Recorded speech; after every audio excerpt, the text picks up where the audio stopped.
Well, hello there, everyone. This is Mazske Finance coming to you currently from the country of Panama. And today is Wednesday, November the 1st, year 2023. And as always, time's flying by.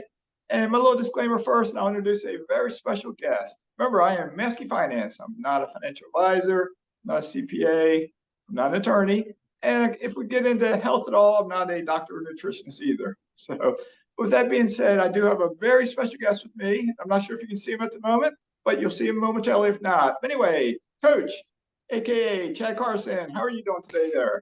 It is great to be here. Thank you so much for having me. And I'm jealous that you're down there in the tropics in Panama, and I'm in South Carolina, which is the weather's great here too. But we're getting fall weather now. All righty, sounds good. Yeah, I'll have to come up and visit you sometime, or you can stop by and visit me sometime. Sounds good. All right, sounds good. Well, let's start off kind of in the beginning, Chad, if you want to. Tell us a little about how you chose your college and what happened in college. 'Cause I know you played sports in college, and kind of what gave you the idea of investing in real estate, if you want. Yeah, I was fortunate to grow up in a family in Noonan, Georgia, that was pretty entrepreneurial. My dad was a real estate investor, but before he did that, he started a computer software business back in the 80s when nobody was doing computers. Like you had to carry computers around. Like a laptop computer was this like briefcase that you opened up with an orange screen. And my dad was like selling software. So I grew up with a family that did that. And my mom was a dentist who started her own practice. So I think that was kind of the background of me just being interested in business in general. I didn't grow up thinking, oh, I'm going to be an entrepreneur or investor. I like to play sports. And that led me to go into college to play football. People who are watching, you can see in the background over here, got my Clemson football helmet. So I played middle linebacker at Clemson University, and I paid for my school, got a scholarship. It was a great experience. But as I graduated, got a degree in biology and a minor in German, which had nothing to do with business. I was just interested in that. And I just thought it was a cool topic to study. But when I got done, I decided that I thought I would go to medical school, but I thought I would just take a couple of years off just to chill out and not to go study so hard for a moment. And I decided to experiment with real estate investing as an entrepreneur. And, that 1 or 2 years led to 21 years later, I'm still doing this thing. And I really got intrigued when I got into it. I didn't have a lot of money, but I didn't have any debt from college, which was a really cool thing. But I had this just ambition to have flexibility and freedom. That was the main thing I knew at the moment. Like I thought about going to like a regular job or going to medical school, which were, a lot of good opportunities there. Nothing wrong with any of those. But for me, I just sort of got an itch to like not be constrained by that. I love the idea of like working out of my car, driving around, just being an entrepreneur. There wasn't a lot of security in that. I wasn't guaranteed a paycheck, but it was just exciting. And so there's just that excitement has always been part of the game for me. Just enjoy the game of being an entrepreneur, starting a business, making the sale, buying something that's difficult, raising the money. That all was like really intriguing to me. And it was just this really big goal.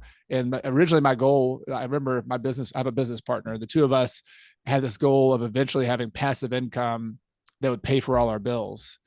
And I didn't know what I was talking about at the moment. I just went to some seminars and somebody's like, oh, you can make $1 million per year in real estate. It's like, oh, $1 million. I was making zero money at the time. He's like, $1 million a year. I was like, let me write that down as my goal.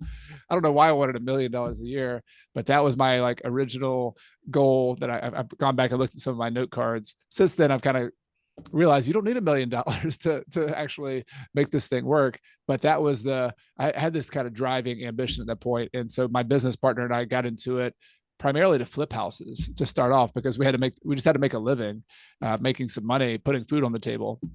And I lived in my business part. The first year I lived at home in Noonan, Georgia, and kind of got started just learning how to find deals with my dad. And I was a bird dog. I would find him deals. I would make $2,000 every time I found a deal that he bought. And sometimes he would flip it. Sometimes he would rent it. That was a really big advantage for me to be able to just live at home, save some money, learn the business. So I felt very lucky for that and for his lessons and his teaching. But then I wanted to do my own thing. I didn't want to be, in a family business. I wanted to go start my own stuff. And so I moved back up to Clemson, South Carolina. And that's where my business partner and I started. And we kind of went from there and started flipping and eventually got into rentals, which I'm happy to talk about. All right, that sounds good. And remind me, if you don't mind sharing, what year was it you graduated from college? 2002. So I was 98 was my high school graduation, 2002. And the way I remember like the timing of it, I was playing football my senior year of college when September 11th happened. And I remember the game we had that Saturday after September 11th, we were supposed to play Duke University and the game got canceled. Like nothing was happening the rest of that week. And so, yeah, we had to make up that game later in the year. But I was a September 11th, it was around my senior year. All right. Oh, I remember that day extremely well. Because I've shared a story on my channel before. I won't share it right now, but on September 12th, I had an appointment early in the morning, a couple hours where I lived at, and I didn't know if I should go or not, but I did go. But I shared that story recently on my channel. Unless you care to hear it right now, real quick. Yeah, well, I'm happy to hear it. Yeah, I'd love to hear it. All righty. Well, I'd been in the Navy. Joined the Navy as a young guy. I had left active duty in '96. Did about 10 years active duty. So after a couple years of working, I was living in Virginia and working. I realized the grass isn't always as green as I thought it was, and I was thinking about going back in. But I had a bachelor's degree, so I said if I go back in, I was enlisted, I want to become an officer, and I had scheduled to take the OCS exam on September the 12th, 2001. So 9/11 happened, and I was wondering, okay, do I go to this appointment the next day? But if I don't go, that might reflect badly on me. I didn't know. I couldn't reach anyone that day, so I got up like 4 o'clock in the morning, drove a couple hours to the city of Richmond, and the door was locked. So I just waited a bit in the parking lot, and I saw an officer walking in. So I went over, introduced myself, and he's like, "Well, since you're here, I can proctor the exam. You can take the OCS exam." And to make a long story short, though, I qualified to go to OCS, but I had two small boys, and their reaction to that convinced me maybe I need to not go back into the military and stay home and be with my kids for a while. So anyway. Well, what a cool, yeah. What that everything everybody remembers that day. And thank you, by the way, for your service and being in the military and serving our country. I really appreciate it. Oh, sure. Well, thank you. And I was an electronics technician while I was in, so I'm kind of familiar with how computers were in the late '80s too. So anyway, enough on that. Then, if you want to, from 2008, I know you got started into real estate. You were flipping, then you started buying some rental properties. But if you want to, kind of lead us up to what I call what's commonly called the Great Recession, and how that impacted you. Yeah, so to sort of pick up the story where I was, we got started flipping houses, and as somebody with no money, like so if anybody's listening to this and you're getting started, and you're like, well, I don't have any money to buy houses. How do you do this? You have to get creative and think outside the box. And the crux of that is you have to find other people's money. People call that OPM, and there's various ways. Real estate's pretty amazing, and that if you have a good real estate deal, you can start finding the money. And that's what we figured out how to do. We started off with a business partner, one of my professors at Clemson. He was the only one I knew in Clemson who invested in real estate. And I said, I think I could find some deals. Like I'm out there hustling and knocking on doors and talking to realtors, but I don't have any money. Like, could you put up the money if we find a deal? And we figured out a way. On the very first deal, he put up the money by going to the local bank. He had a relationship with First Citizens Bank in Clemson. He put up the down payment. He paid up cash for the remodeling, and then the bank loaned 80%, I think, of the purchase price. And that was just our first little deal. We flipped it. We didn't make much money, but we learned how it worked.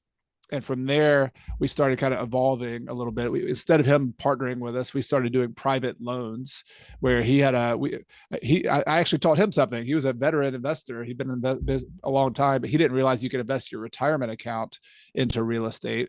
And so I helped him find a company that he could then have a self-directed companies that you can loan money from your retirement account to other investors like me. And we paid him 10% interest to do that early on. So he would, for example, we'd find $150,000 house that we could buy all in for $100,000. It was a good deal, including all the repairs. He would load us $100,000, and let's say we bought it for $80,000 and put $20,000 in repairs into it. So he would load us $100,000 to buy it, to fix it up, and then we would turn around and flip it for $150,000, minus commissions and things like that. So that was our sort of business model at first. And it was just a flipping, and we accelerated that. Like we had that big goal that I was talking about, like, okay, how can we buy more properties and more properties and more properties and get more money? And so we found more people to loan us money. And fast forward to 2007, right before the Great Recession. So we started in 2003, 2007 was like 4 years later, 3, 4, 5, 6, 7. Yeah, 4 or 5 years later. And in 2007, we had 33 acquisitions closings, meaning like we had 33 times we sat at an attorney's office to buy properties. And some of those are flips. Like I remember one flip we made like $65,000, like within a few days. Like we had already had a buyer for this house that we bought in foreclosure. We negotiated a short sale, turned around and flipped it, made 65,000. That was pretty cool. But then we had other deals where like long-term buy and hold, like small multifamily deals that we got seller financing on, a couple that we got bank loans on. The point of all this is that like we did a lot of activity in 1 year at probably the worst time you could ever do a lot of activity, right before the Great Recession. Shows you how brilliant I am in terms of timing. But I think the thing we did well, it was sort of an instinct, was not spending a lot of money. We were very frugal. Both of us were. We made money flipping houses, but most of that we set aside. And I still lived off ramen noodles and hot dogs and cereal and peanut butter sandwiches, basically, for just like I was in college, and because of that, we still had a lot of cash reserves going into 2007, 8, 9 when the Great Recession hit. And we needed it because we had properties. Although we bought some good deals, we also bought some deals where we underestimated repairs. Like we thought it was gonna be 20 grand, and it ended up being 30 grand. And then we do that on 3 or 4 properties. Now you got 10,000 times four properties. Now we're $40,000 over budget. And then we have some people moving out because they lost their job. And now we have some vacant properties. So we really ate it. I think we might've had 100 grand in reserves when we went into the recession, and we had to eat into that a good bit. Especially for the first year and a half, because we were not moving forward. We were kind of treading water, then going backwards. And so I think I always like to emphasize that if you get into the rental game and don't have a lot of cash reserves, that's trouble. Like it might work for a little bit, but it's going to catch up to you. And we were really lucky to have that and to be able to learn from our mistakes. We made a lot of mistakes, and we all make mistakes, right? You do anything new, you make a mistake. We made mistakes. We got the scars to prove it. But fortunately, I know a lot of other people in the investing business who went out of business during those years. And they either didn't have enough cash reserves, or they grew even faster than we did, or they got a lot of bank loans. We had mostly seller financing, private loans. We had just a couple bank loans. Bank loans are a bad thing to have if they were short-term commercial loans in 2007, 8, 9, because the banks were losing money. Their credit was dried up. Any loan that they could pull in, like line of credit, if it was a commercial loan with a balloon on it, I mean, they were saying, pay us our money, because they had other banks saying, tell them to pay their money to them. And it was just like, unless you've experienced it, I know you have, being in an environment where credit just gets like crunched like that, it's a very harrowing experience as a financially, because nobody wants to loan you money. No deals are really penciling very well. There's a lot of uncertainty and chaos.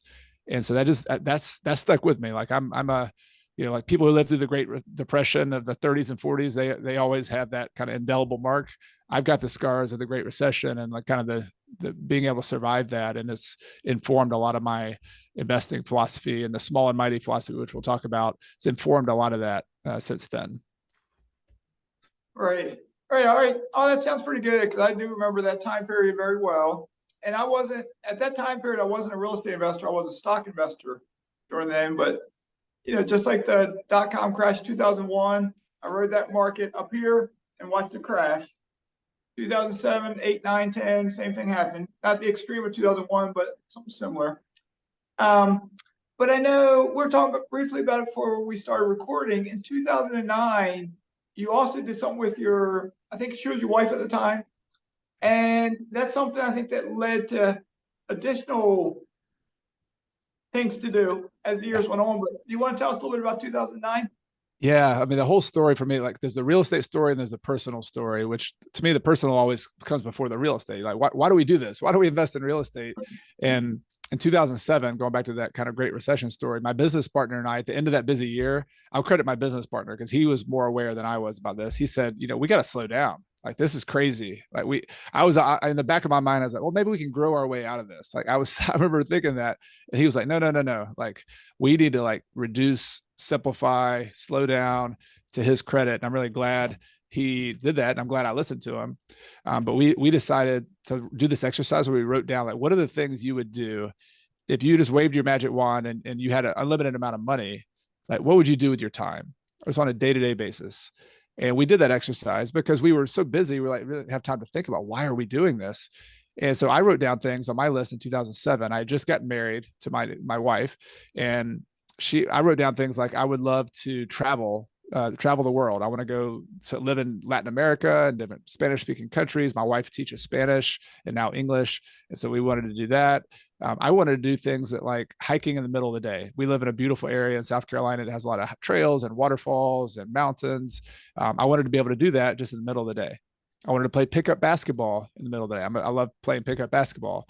If we had a family, I wanted to be present with my kids and not be someone who's always busy and never able to be there. Like I wanted to be present with them. So like I wrote these list of things, and the thing that shocked me about that was like very little of those really required that much money. Like travel data, you got to pay for the plane ticket and all that. But you can be creative. You can get travel hacking and do different stuff. But the thing that I lacked at that time was free time and flexibility. And yet, so we started like, it was kind of an aha moment where we're like, okay, there's lots of different ways to be in business. There's lots of different ways to invest in real estate. But what we want is we want enough money to pay for what we need to pay for, but we want like to be like a billionaire in free time. That's what we want. And so the idea was let's kind of get through this crisis that we're in right now, which was like 2007, 8, and 9. But at the end of 2009, my wife and I wanted to take a break. I needed a break. I'd just been pushing, going hard. And so we decided to do what's called a mini retirement. This is a term I learned in the book called the 4-Hour Work Week. You ever read that one? By Tim Ferriss, the 4-Hour Work Week. I actually have a copy of that book, but I didn't read it before I moved to Panama, and it's in a box right now in my garage in Florida. Yeah, it's kind of, I mean, some of the stuff's still relevant. Some of it was kind of dated for that time, but it was like a lightning bolt for me because he talked about don't wait until the end of your life to enjoy the fruits of retirement. Like mix in these little retirements throughout your life. And that was like a big aha moment. That combined with the list of to-dos that my business partner and I made, my wife and I decided let's not wait. Let's go right now. We're not financially independent. Like we had a little bit of money coming in from our rental business, but we were kind of nervous because the recession was still going on. But we just saved up enough money. Instead of buying a new car, we saved up 20 grand and said we're just going to go for 4 months, buy the tickets, go to Spain. I wanted to learn Spanish. We wanted to just live. We lived with families in Spain. We lived with a family in Peru. I went for 4 hours a day in Peru, taking one-on-one Spanish classes every day for a month. And I went from like a little bit of Spanish to like speaking pretty well. My wife was like, oh, "You're speaking like past perfect," and all these other like I would have done this. And so it was a really cool experience. And then while we were in Peru is one of my favorite countries in the world, by the way, just the food, the people, the music, the culture. I would love to go back. It's just an amazing place. But while we were there, we lived in Arequipa, Peru, in southern Peru. And we from there, we just did some traveling around after our month there taking classes, went to Puno, which is on the border with Bolivia. They have a big lake there called Lake Titicaca. And there's they have these people who live on like floating islands for years where they're like they stack up all these reeds and they kind of float around. They're attached sometimes, they float around sometimes, but it was just like saw some unbelievably different stuff there, and stay with some families there as well. Went to eventually made our way to Cusco, which is the kind of jumping off point, the ancient capital of the Incas, and walked on the Inca Trail for 4 days on a camping excursion all the way to Machu Picchu and up in the kind of old Inca city in the mountains, and just had experiences like that were just unbelievable, amazing, slowing down. But it honestly took me like 6 weeks into that 4-month trip to finally relax because I was so uptight. Like I just, go, be an entrepreneur, buying properties, being tense. And I think that anxiety that we feel as entrepreneurs, I don't know, I'm speaking for myself, maybe other people are relaxed, but like, I feel like that's part of the equation. Like we have to be on top of things. Like we have to, if you're not anxious, it's kind of like you're not gonna be ready. You got to be just, and so, but for me, it was really nice to take a break and just relax a little bit. And for me, I physically had to leave the country in order to relax a little bit. And my wife was better at it than me. She's like, but for me, it was just such a good experience in that respect, learning the language, relaxing, seeing new places. And we did this big loop in South America from Peru, flew down to southern Chile, and hiked in the Patagonia area of Chile. They had, penguin colonies there felt like you're on the bottom of the world on the Magellan Strait with winds coming in at 30 miles per hour from the west, and just like, again, like otherworldly feeling places. But we were able to camp and hike and experience that together, and then ended up in Buenos Aires in Argentina. And we had met some friends along the way who we ended up staying with and hanging out with in Argentina as well. So like made a lot of lifelong friends along the way during these travels, and just really kind of confirmed that I had this itch to not only travel, but like to live abroad. And we got back from that trip saying, all right, this is my why. Like I want to work hard so that we can do this again and then do it again and never stop doing it. Right. Right. That's really cool. I'm glad you shared that story. I think I mentioned, when we were chatting before we started recording about, visiting Peru myself in Lima, Cusco, Machu Picchu. And I was only 1 week in Peru, but it's something I'll never forget. And I do encourage everyone watching this, try to get out and find your own place to go to. Maybe you want to go to Peru, maybe you want to go to Spain, or maybe just some other place. But just get out and try to see the world the best you can. So, but anyway, when you came back from that 4-month trip, I would guess, I didn't know you back then, but I would guess you were rested and recharged and ready to take back off again. So what all happened then over the next, let's say 5-6 years?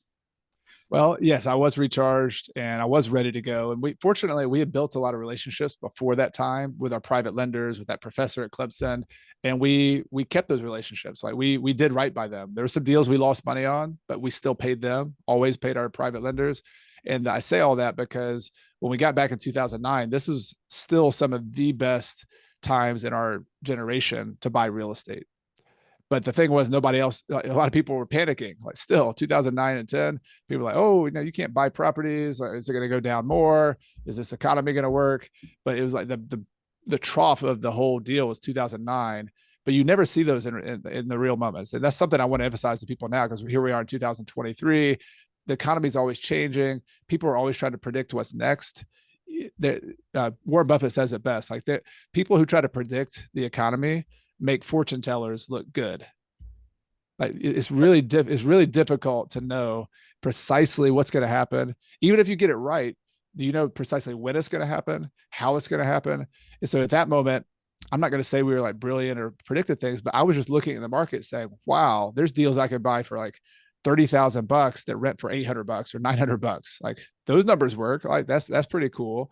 Or I could buy $100,000 properties that rented for $1,200 or $1,300. So like there was just some deals where the income made a ton of sense, and I could still pay private lenders a pretty good interest rate, 6, 7, 8%, and they could have the stability of this real estate, and then I would manage it, or my business partner and I would manage it. And so we just continued buying more rental properties. And we also owner financed a lot of properties. That was another little niche we got into in 2009, 10. We took some of the rentals that we bought during 2007 that we probably shouldn't have, or that were not our ideal properties at different locations. And instead of flipping them, we turned around and sold them with owner financing and got down payments from people. So $5,000 to $10,000 down. And then we became the bank for them. And we started making the spread. So we make $200, $300, $400 a month from the spread. When things went well, they didn't always go well. Sometimes people stopped paying, but we created like this little portfolio within our portfolio of notes, essentially, of owner financing notes, which also got us through the recession too, because we depended on that cash flow from the notes so that we could then buy rental properties that don't always pay off at first, but they have a long-term potential. And so we kind of planted the seeds on some really good rental properties. And fast forward between 2009 and 2015, 16, we bought some of our best deals that we still own today in 2013, 14, 15, 16. And we sort of moved into the multifamily market a little bit more in Clemson, South Carolina, where we are. We started with houses, which are great. I still love houses, but we ended up buying, because in our market, there's just a lot of student rentals. We started buying some little fourplexes, duplexes, eventually got a 12plex that we just got good deals on, and the cash flow was a lot better. And we started buying more of those properties as well. And that today, that's kind of our bread and butter. Like we still have houses, and I'd say over half of our stuff though are these small multifamily rentals in certain locations in Clemson where they could be on the bus line. They're pretty close to downtown, to campus. And we rent kind of on the lower rent part of college student rentals. We're not, there's really expensive ones, and we're more like the more affordable people who are grad students or kind of paying their own way. We've got a lot of international students as well.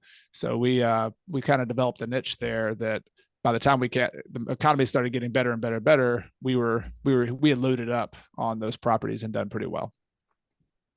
Yeah. All right, that sounds really good. You're covering a lot of ground here. You're talking about a lot of different things, which hopefully whoever's listening or whoever will tune into this, you'll pick up on some little nugget of information and just kind of go off in that direction yourself and explore things. But before we continue the story, something a little bit different. Sitting right behind you there, you have my favorite thing. You have a lot of books back there. Yeah. And one book I can see the cover of, so I'm sure the viewers can see the cover of it. Not a real estate investing book. It's over your right shoulder. It's Benjamin Franklin. Yes. Yeah, it's actually what I'm reading right now. That's the cover of it. So it's the biography of Benjamin Franklin by Walter Isaacson. So right. And I'm fascinated. This is probably one of the best books I've read in a long time. I'm about 150 pages in, but I love biographies. Just there's something about like reading a real story of a real character, flaws and all. Like the cool thing about a good biographer is they don't like make the person look like a saint. That's not what you want. You want the whole story, because we're all flawed. I've got tons of mistakes and things I do badly, and like that's the picture you want to get. But it's also, for me, it's incredibly inspiring. Like Benjamin Franklin in particular, I think he's the prototypical American. It's not Thomas Jefferson and George Washington, who are amazing too, and but they're aristocratic. They had land. They had things were given to them. Benjamin Franklin, ran away from home from Boston, was very smart, went to Philadelphia, apprenticed he's basically a merchant. He was an investor. He was an entrepreneur, but he's also a thinker, and he learned how to try to control to make himself better by focusing on virtue, and what are the virtues that I want to be like, and how do I improve my communication skills, and how do I learn. And so I think for all of us, like looking at a story like that, where he became one of the most important, influential people in the young country, but he did it from a pretty humble beginnings, but also he was like the original personal development person. He wrote the books, Poor Richard's Almanac. He was into a lot of just writing about kind of witty ways of self-deprecating. He was very humorous and always kind of picking at himself too. But just he's the kind of person, if I had to, that question of if you could go back and have a conversation with one person in history, and just have like a dinner with that person, dead or alive, like that, he would now be on my list. Like I think it would just be a fun person to talk to. And what I take away from biographies is not that I want to be exactly like Benjamin Franklin, but you can start. I take notes in the margins and learn, and just there's some of them is just stories that are fun, but then also you can be inspired by people like that. Who, for me, like I'm going to write a Twitter post today about Benjamin Franklin. He was the original. He started the original FIRE movement, financial independence, retire early. He retired at 42 years old. He sold his printing practice. You might know this already. He sold his printing practice to his foreman, essentially the person who was like his number one employee, and he sold it to him and formed a partnership with him, and he kept the partnership, and he used his income from that and from real estate. He put a lot of his money into real estate. He also had some franchises of other newspapers around. Like, just what a brilliant business person. And he retired early at 42 in order to study science. He was, the lightning experiment with a kite, in order to get involved in his community. He was very community focused. He started a lot of equivalents of nonprofits. They were like organizations that, like the volunteer fire department of Philadelphia. He founded the American Philosophical Society, which was like a bunch of intellectuals and scientists like helping each other solve problems. He helped form a militia in Pennsylvania. That was pretty incredible. I mean, he was just doing all these things with like civic. Listen, how do I improve my community? How do I use this? I'm a billionaire in time now. How do I use this time I have to help other people and to make my community better, to make my country better? I find that incredibly inspiring, because that's not to say I'm doing that, but that's part of my own motivation, is that I've been fortunate enough. I've had luck, but also some hard work to have income now and have a lot of free time. And number one, my family, I want to make sure I'm there to contribute to them, but I volunteer a lot in my community too. And I'm trying to make that better. And I've got aspirations and ambitions that honestly, I'm not as ambitious about making more money, but I want to use more money to help do some things that I think are really important in my community. Like walking and biking is really hard to do in my community. So I'm trying to help build walking and biking paths to make that, instead of just driving your car around, you can actually get some exercise and move around. And it kind of, I think it's a social fabric kind of thing. It helps people bump into each other. I'm interested in affordable housing, being in the real estate business. Like I don't think affordable housing always gets solved either by for-profit businesses or the government. Like I think there's some kind of intermediaries there, like some social business ideas that I have, that maybe somebody with money who has a private business but who isn't just trying to maximize profit but is trying to have a kind of affordable housing goal. Like I have some ideas there too. And so like it's just inspiring me to see that some of our early Americans, like him in the 1740, was already kind of working on retiring early and figuring this thing out. That's really cool. 'Cause I've read a book in the years past about Benjamin Franklin. It wasn't the one you have there, but I have read other books by Walter Isaacson, and he's a great writer. You know, whatever person he's writing about, 'cause he writes a lot of biographies. He just, like you said, you explained it very well, so I won't try to re-explain it. But anyway, with that being said, 'cause I know we're getting a little short on time. Continue from there if you can. Tell us a little bit about what led to 2017 and what you did in 2017.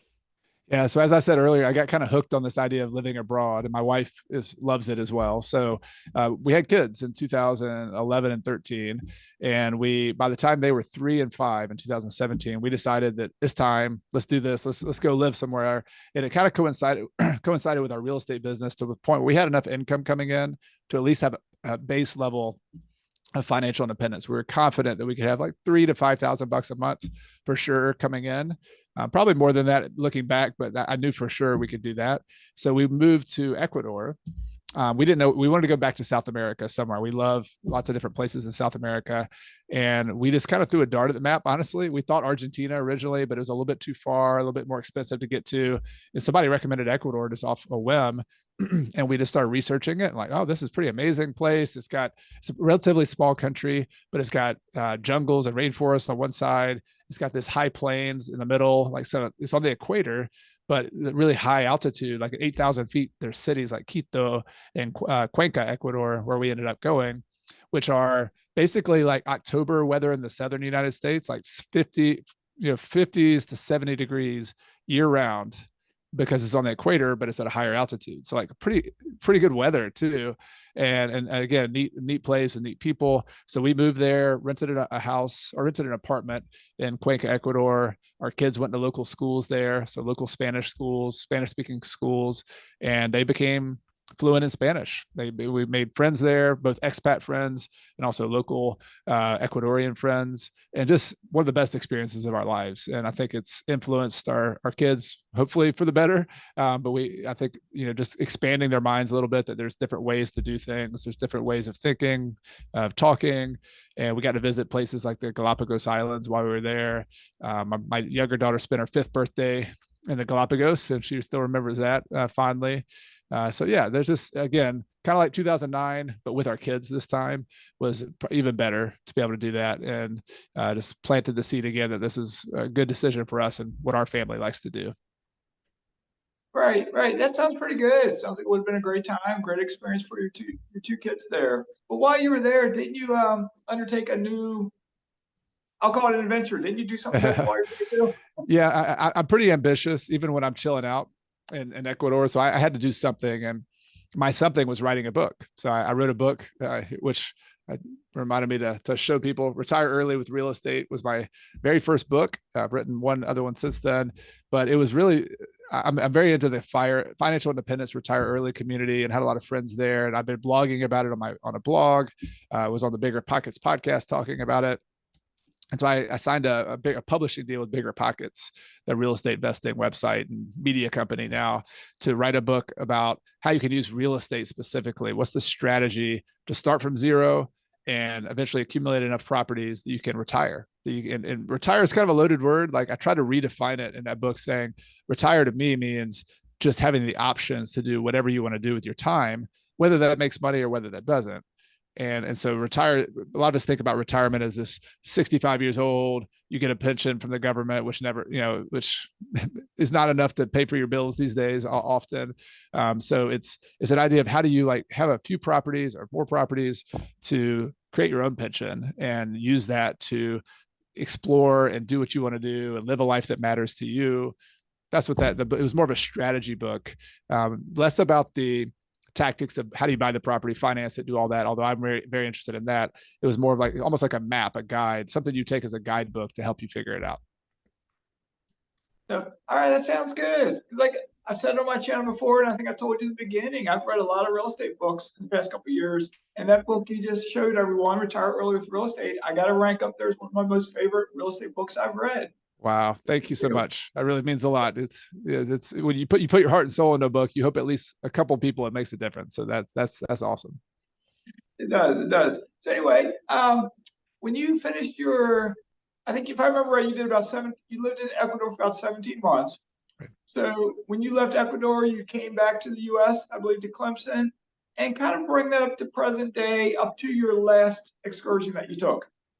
Yeah, we were kind of in a different place when we got back, and I honestly went through a little bit of a depression. Like it wasn't major, but I just the culture reverse culture shock was kind of tricky for me. I just had such an amazing experience in Ecuador, and I walked around a lot. One of my passions is getting outside and moving, and I've become really interested in urban planning, on how cities get designed the way they do, what it feels like to live in a certain community, city, and I just had a really good experience living in a very walkable, kind of people-centered community in Cuenca, Ecuador. And I came back to the United States. And as we know, like, there's good and bad about everything, right? We're a car-centric culture, which is great because it's mobile. You can go anywhere in the country really fast. But at the same time, I felt like in your community, just walking to the park was really difficult.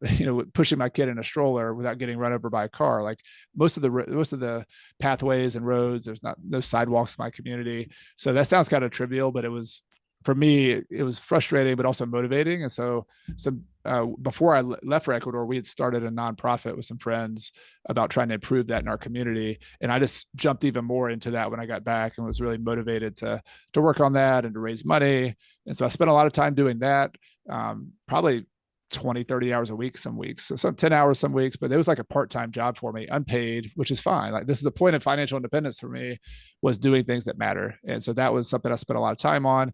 Obviously our kids were back in school and spending a lot of time with them as well. And then on the real estate front, we didn't buy a lot more properties. We'd sell some, buy some, but we entered this new phase, which I now call, I borrowed this term from Pete Fortunato, who's a longtime investor who I've studied under some in Florida. He calls it the ender stage. So you go from the starter phase when you're brand new to the wealth builder phase, which is the longer kind of getting from the small amount of money to a larger amount of money. But we had enough wealth at this point. But how do you systematize that? How do you optimize your portfolio so that it's secure, that you're not going to lose that money in a future downturn, and so that you can have more time or free time and flexibility? So we really worked on optimizing our portfolio. And sometimes that meant selling a few properties. I look at it like if you're a gardener, you're pruning back a tree or something. You prune off the bad branches so that the other branches can continue growing. And we sold some of our properties. We used some of our cash savings to pay off debt on properties. So instead of having, originally we might have had 60, 70% debt compared to the value of our whole portfolio in the very beginning. Whereas now, like today, 2023, is more like 15%, maybe 20% total debt. And so that was the kind of stuff. It's not really sexy, not really like the stuff you write home about, but it was really important because it just is building a much more solid foundation. And I now call it like build an income floor, to where, you have this solid pension-like income from very low risk properties, so that you can have peace of mind, so that you can sleep at night. Like my wife and I paid our house off. Like we don't have a debt on our personal residence anymore as well. So that was kind of what we did from 2006, 17, when we got back, up until even 2023. We've bought a few properties here and there and sold some other properties, but we have a similar size portfolio, but we've increased our income. We've benefited from the rents going up over time as well, but we have a solid buy and hold portfolio that, I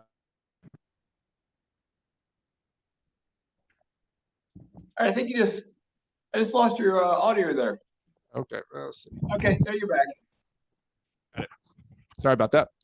That's fine. Oh, good. All right. So basically that brings you up to whatever year we're at, but you did take another trip then, right? Yeah, Tell yeah, us a bit about that. And 'cause I know yeah. while you're there, you took another project, and And, you already gave a hint. You wrote one book. If you don't mind, I'll show real quick what you did while you're. Well, tell us where you went to real quick, then I'll show yeah. what you did while you're there. Yeah. My pattern is getting kind of regular here now. I thought, go to a foreign country, write a book. So that's we went to Spain, and so we wanted to do another trip like we did in Ecuador. This time we wanted to go back to Europe. My wife and I both love Europe, and so we chose a city called Granada, Spain, in southern Spain, which is an amazing place. We really loved it. We rented a house, made amazing friends there. I played a lot of pickup basketball. Remember my original list back in 2007, played pickup basketball, pickup soccer, relearned Spanish because I kind of lost a lot of it in the meantime, and just had a great experience. Our kids are a little older. They're now 12 and 10. They were 9 and 11 when we left. But then, yeah, I'll let you tell the rest of that story about the book. I wrote another book while I'm there. It's kind of I wrote did some of the things I wanted to do in the first book that I didn't have a chance to, which is put a business model, a tactical guide along with the philosophy. And there's really a movement I now believe in, which is that you don't have to have this huge real estate empire in order to enjoy the fruits of financial independence. You can have 2 properties, 10 properties, 20 properties instead of having 1,000 properties. And I shared a lot of stories, and I researched a lot of the path, the journey that somebody would go on. And that's the next book, which I know you have a copy of there as well. I do. All right. And your next book, because I love the title of this book, and I'll show it to everyone here, but it's The Small and Mighty Real Estate Investor. And just that, think about that. Anyone listening, think about what he just titled that, The Small and Mighty Real Estate Investor. Because so many times I've watched a lot of YouTube videos, I've read a lot of books, and I'm always reading about growing and getting to 100 units or 200 units or 300 units. But do we really need to get that big? And Chad, I haven't finished reading your book. Well, actually, it's been a while. You did email out a PDF copy. I got a PDF copy of it. I read most of that. Now I have the paperback copy, so I am reading this copy again because it's just a great message in here. But if you can, talk a little bit about how you came up with that title and kind of what your mindset is in regards to that. Yeah, I think every book, you have to have some kind of emotion driving you to write a book. This emotion, to say it lightly, I was a little annoyed. If you want to get extreme with it, I was kind of pissed off at a lot of the messages out there. I don't know. Part of it is like, I feel like there's this idea that you're not successful until you've got 1,000 properties, until you fly a private jet, and there's almost like this ego thing of like, look at me, I'm successful, you're not successful yet, so listen to me, like kind of the guru mentality. And that annoys me to no end, because I think most of us know that it's just kind of BS. It's not real. But until now, hopefully this book can fill that niche. There wasn't really a model saying, no, success can actually look different in real estate. Like, it can look different. It can be smaller, simpler. And I took a lot of inspiration from this from people like John Schaub, who is a mentor of mine, who wrote a book called Building Wealth One House at a Time. And he really influenced my ideas about, just as an example, he lives in Sarasota, Florida. He's got 25 or 30 properties, single family houses. He's been doing this for 5 decades. And this is not a new message. It's kind of a newly packaged message. But I think the idea, another book that I really like, people want to check out, is called Your Money or Your Life by Joe Dominguez and who's the other author? Mickey Robin. That book was written in the late 80s, early 90s. And the idea was that, like, you get to this point in your life with money when you have enough. Like, at some point when you get more than that, you start getting clutter and stuff, and you start worrying about it all the time and stressed. And so that's the story that's not told about business owners and real estate owners who get big, and they want to be Elon Musk, or they want to be the next billionaire, or they just want to make $20 million. Like, but the goalposts always keep moving. And for most of us, at least, I'm speaking for myself, that doesn't make you happier. Having like twice as much money once you get to a certain point doesn't make you happier. What makes you happier is having time to spend with the people you love, with your friends, with your family members, the time you have to grow yourself personally and to contribute to your community and to make a difference. Like, everybody has their own idiosyncrasies of what that looks like. but like I've read psychological studies that I'm pretty convinced by that say like those intrinsic motivators, those things that you can do to connect with people, to grow, to contribute, like that's what makes us psychologically healthy and whole and happy and fulfilled. And the other stuff was like, it's cool. Like I'm glad we have people like Elon Musk to do that.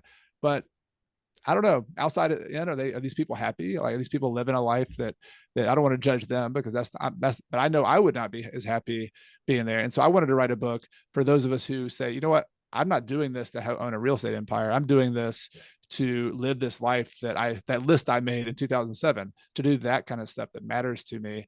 And I want to have fun with real estate. I like it. It's fun, but I want to have a big enough business that pays my bills, but I spent a lot less time on it than I do on all this other stuff. And that's what my life looks like now. I'm trying to be not perfect yet, but I spend less than 2 hours per week. When I was in Spain, I measured it for a long time, less than 2 hours per week working on my real estate business. And yet it pays 99.9% of or all of it, 100% of my expenses that our family needs to live. So that's the goal for me. That was the goal, is to have a ton of time, all the money I need. And then the next question is, what do you do? What do you want to do with your life now? Do you want to move to Panama? Do you want to move to Spain? Do you want to get an RV and ride around the country? Do you want to start a nonprofit that solves some problem that somebody needs to solve? Do you want to be a teacher? Do you want to be a coach? Do you want to be a stay-at-home parent? Like the possibilities are endless. But in that other idea of success, the only idea of success is to continue growing and continue to get bigger. Whereas I think most of us, we have a different idea of success, and money is just a tool. It's just a vehicle to get us to that point where we can actually live the life that we want to live. All right. Right. That all sounds good to me. Thank you so much for sharing that. Because, I've known you for a couple of years now. We haven't met in person yet, but I took a course of yours, I don't know, 3, 4, 5 years ago, and you spoke to a real estate meetup group I had up in Virginia, whatever year that was. So it's been a while. Yeah. But, and you may not remember the day you talked to my real estate meetup group, I shared with you I had just gotten to 25 rentals. I had done 0 to 25 rentals in 4 years. But once I did that, because I was driven, I wanted to get more. But once I got to 25, it was kind of cool. But at the same time, it created stress for me. And I realized I couldn't keep that up. I had to make some sort of change. And something I did. But that's a different story. It's not this. This is about you, not about me. So anyway, I love your story, though. I think to me, it's not my story either. This is a movement. Hopefully this is a story that we all can own it. This is the Small Mighty Investors is not me. It's you, it's other people, it's the people I shared in the book. And I'm hoping if, there's even one person who listens to this and they get motivated by your story and by my story, and they can finally relax and say, oh, wow, I'm glad I don't have the pressure to have to be like that other idea of success, and I can own my own success. Like that would be amazing. Right. I agree. And with that being said, if there's someone out there listening and they're in a position, they have 20, 25 rentals, and they want to get to 200 in the next 2 years, more power to them. Yeah. It's fine. But for those of us out there, I have friends and my 2 sons are investors, and I know some people might have 4 rentals, or they have 1 rental or 2 rentals. If they're comfortable with that, and that's just helping to supplement their lifestyle, and they're not worried about becoming financially independent, that's okay too. It's all good. Yeah, and there's different ways to skin that cat. Like that. One of the things I talk about in the book is that I give an example of a very simple portfolio. If you had 10 properties, let's just have real simple numbers. They each rented for $1,800, and let's say all your taxes, insurance, maintenance, management fees, all that was about $800. So not counting your mortgage expenses, but all your other expenses, $800. So simple math: $1,800 minus $800 is $1,000 per month per property, if you didn't have any debt on the property. And so this is a whole separate conversation we can have another time. But if you had a simple portfolio of 10 properties that you paid off, had no debt on, that would be 10 times 10,000, or 10 times 1,000, or $10,000 per month. That's $120,000 per year with 10 properties. And I mean, we both know, like, if you look at the statistics of how much people need to live, how much people actually retire with, like that's an amazing number for most people who want to pay for them to live. So that's the message I always share with people, whether it's 5, 20, like the number is your choice. Like it's your life. I'm not going to judge whether you need 500 or 10 or 2, but I just want to show that it's possible and the math works, and you can have a very comfortable life with a lot fewer properties than most people are telling you. And that's okay. Like that's a good thing, because then you'll have a lot of time to go, because you'll be managing a very simple portfolio instead of hundreds and hundreds of properties. No. All right. That all sounds good to me. All right, Chad. Well, I know we're getting a little short on time here. So if someone wants, most people out there know who you are by now. They may watch your YouTube channel, or maybe they have a copy of your book. But if someone wants to follow you, I know there's different ways they can follow you. So if you want to share a couple ways we can follow you. Yeah, well, thank you. Thank you for having me on. This has been a lot of fun. And if you search, whatever your favorite social media platform is, if you search Coach Carson, you'll probably find me there. I'm most active here on YouTube, though. That's my number one platform. Every Monday, I publish a new episode. It's my podcast. I also have a podcast, and so, but the YouTube episodes are visual. I do a video podcast, and also post some tutorial videos, like with me on the whiteboard, drawing how to run the numbers and do stuff like that. So I have a lot of fun teaching the nuts and bolts of real estate and helping people. There's nothing more satisfying to me to hear that somebody bought a property or bought 2 properties from something they learned. Like that's I'm a teacher. That's my calling, is being a teacher, and I love it. That's why Coach Carson is the name of my platform. I like to coach and teach people. So follow me on YouTube, Instagram. I also have an email list. If your email is easier for you, if you go to my website, coachcarson.com, and just at the top there, or you'll find that there's an email newsletter that you can sign up for. And I send an email out every Tuesday with kind of behind the scenes information, what's going on with me, new lessons. So whatever way people wanted to connect with me, I'd be honored, and I'd appreciate that. So, all right, that sounds good. Sounds good. Well, Chad, thanks so much for talking with me like this. I do appreciate it. If you got another minute or two, once we wrap this up, stick around, and we'll chat just for another minute or so off camera. All right. All right. Thank you, everyone. Thanks for watching. Thank you. All right. Thanks again, everyone, for watching. We appreciate it. With that being said, for Chad Carson, Coach Carson, and Mazske Finance, we're signing out. So take care. And as I always say, stay safe in all you do. And if you got any questions, feel free to contact either one of us. Thank you.